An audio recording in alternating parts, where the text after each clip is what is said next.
আসসালামু আলাইকুম, তোমাদের সকলকে স্বাগতম। তো সামনেই তোমাদের এইচএসসি পরীক্ষা চলে আসছে। তো এই বায়োলজিতে তোমরা যাতে খুব কম পরিশ্রমে তোমার সিকিউ গুলো যাতে কমন পাও, সেজন্য কোন কোন চ্যাপ্টার তোমাদের পড়া সবার আগে জরুরি। তো বায়োলজি যে ফার্স্ট পার্ট এবং সেকেন্ড পার্ট দুইটা অ্যানালাইসিস আমি করেছি। যে ঘুরে ফিরে দেখা যায় যে 4-5টা চ্যাপ্টার যদি তুমি ভালো মতো পড়ো, তাহলে তোমার 8টার মধ্যে 5টা ইজিলি কমন পড়ে যাবে। আর বাকি অন্যান্য চ্যাপ্টার থেকে ওই বাকি 3টা কোশ্চেন আসে। তাহলে চলো আমরা সবার আগে বোটানি দিয়ে শুরু করি। তো দেখো বোটানি, তো বোটানিতে আমাদের চ্যাপ্টার আছে কয়টা? দেখো আমাদের চ্যাপ্টার আছে টোটাল 12টা। তো এইখানে পুরা অ্যানালাইসিস আছে একদম 2019 সাল পর্যন্ত, একদম 2025 সালের, মানে যতগুলা কোশ্চেন আসছে কোন চ্যাপ্টার থেকে কয়টা, এখানে সব অ্যানালাইসিস আছে।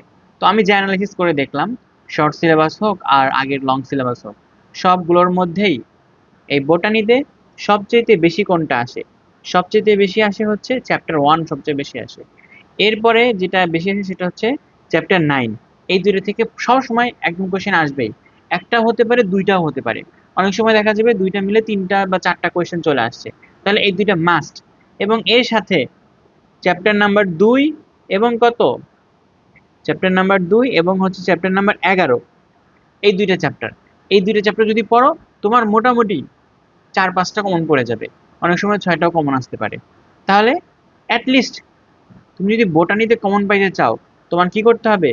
1, 2 এবং 9, 11, এই 4টা চ্যাপ্টার ভালো মতো পড়তে হবে। এতে তুমি শিওর 4টাতে কমন পাবাই, 5টাও কমন পাইতে পারো। এবং তোমার একদম 5টা কনফার্ম হওয়ার জন্য এই দেখো এক্সট্রা নিচে যেগুলো লিখছিলাম, এই কোলার মধ্যে যে কোনো একটা চ্যাপ্টার যদি পড়ো, তাহলে তোমার কমন চলে আসবে ইনশাআল্লাহ। তো যদি বলি কোনটা পড়বা, একটা যদি পড়তে চাও, তাহলে পড়বা চ্যাপ্টার 4 যেটা আছে, এই চ্যাপ্টার 4টা পড়বা। চ্যাপ্টার 4টা যদি পড়ো, তাহলে মনে করো কি একদম ফুল কমন পেয়ে যাবা। তোমার 5টা একদম ফুল কমন শিওর হয়ে যাবা। আর বাকিগুলো পড়তে পারো তুমি অপশন রাখার জন্য। তাহলে বোটানিতে 5টা কমন পাইতে হলে চ্যাপ্টার 1, চ্যাপ্টার 2, চ্যাপ্টার 9, 11 এগুলা পড়লেই মোটামুটি হয়ে যায়। বাট একদম কনফার্ম হওয়ার জন্য চ্যাপ্টার 4 এর সাথে পড়বা, বা অন্যান্য যে এক্সট্রা চ্যাপ্টার লিখেছি এগুলোর মধ্যে যে কোনো একটা পড়লেই হবে। তাহলে এই চ্যাপ্টারের মধ্যে কি কি আছে দেখো। এই চ্যাপ্টারের মধ্যে আছে হচ্ছে কোষ এবং কোষের গঠন। এইটা না জানলে আর কি হবে না, কিন্তু এটা একদম ভালো মতো পড়তে হবে। এবার কোষ বিভাজন, এটা যারা মনে করো ক্লাস কত 9-10 ভালো মতো পড়ছো, তাদের জন্য একদম ইজি হয়ে গেছে, একদম ইজি। এরপর আছে দেখো চ্যাপ্টার কত 9, উদ্ভিদ শারীরতত্ত্ব। এখান থেকে সালোক সংশ্লেষণ, শ্বসন, এসব অনেক বেশি আসে। এরপর হচ্ছে চ্যাপ্টার 11, জীব প্রযুক্তি। এই 4টা চ্যাপ্টার যদি ভালো মতো পড়ো, তুমি অবশ্যই 4-5টা অন পেয়ে যাবা।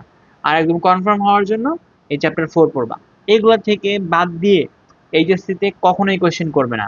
তো এই কয়েকটা চ্যাপ্টার যদি পড়ো, ইনশাআল্লাহ তুমি 5টা কমন, মানে কমন পাইবাই পাইবা। এবার হচ্ছে জুলজি।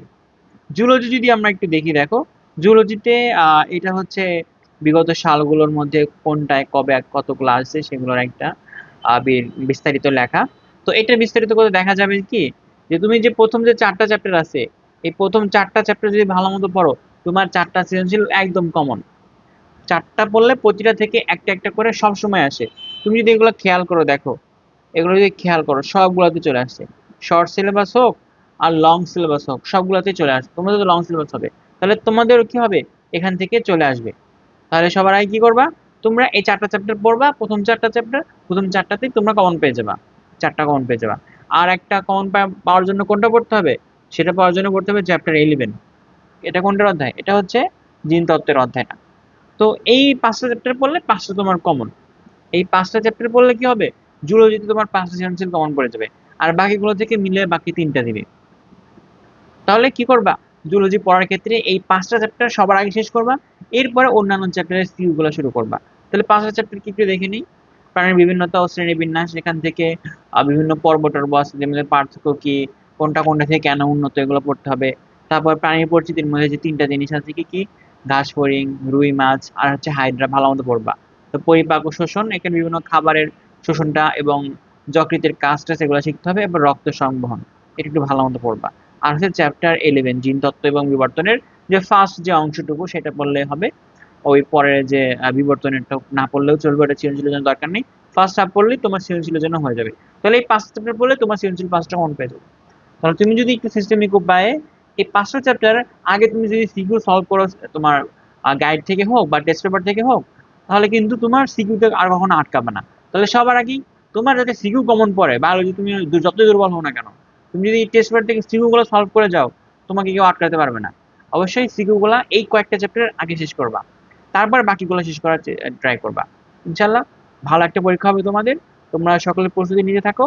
আর সামনে আমি এই কোন চ্যাপ্টার থেকে কোন কোন সৃজনশীল ইম্পর্টেন্ট, কোন কোন টপিকগুলো ইম্পর্টেন্ট, এরপরে আমাদের বায়োলজিতে এইচএসসি পরীক্ষার জন্য কি কি ইম্পর্টেন্ট ফিগার আছে, এগুলো সবগুলো নিয়ে আমি সামনে ভিডিও আনবো। তোমরা সকলেই আমার পাশে থাকবে। এবং ইনশাল্লাহ বায়োলজি ফার্স্ট পার্ট এবং সেকেন্ড পার্ট দুইটাতেই 250 থেকে 300 ইম্পর্টেন্ট এমসিকিউ এর ক্লাস নিব আমি। তোমরা যারা করতে চাও কমেন্টে ইন্টারেস্টেড হিসেবে লেখো। তোমরা যত বেশি বেশি লিখবে আমি তত ফার্স্ট এটা তোমাদেরকে দেওয়ার চেষ্টা করব।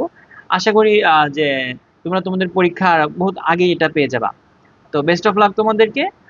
আমি তোমাদের ওই ক্লাসগুলো এখন আস্তে আস্তে প্রস্তুত করে থাকবো। পরীক্ষার আগে এই ক্লাসগুলো পেয়ে যাবা।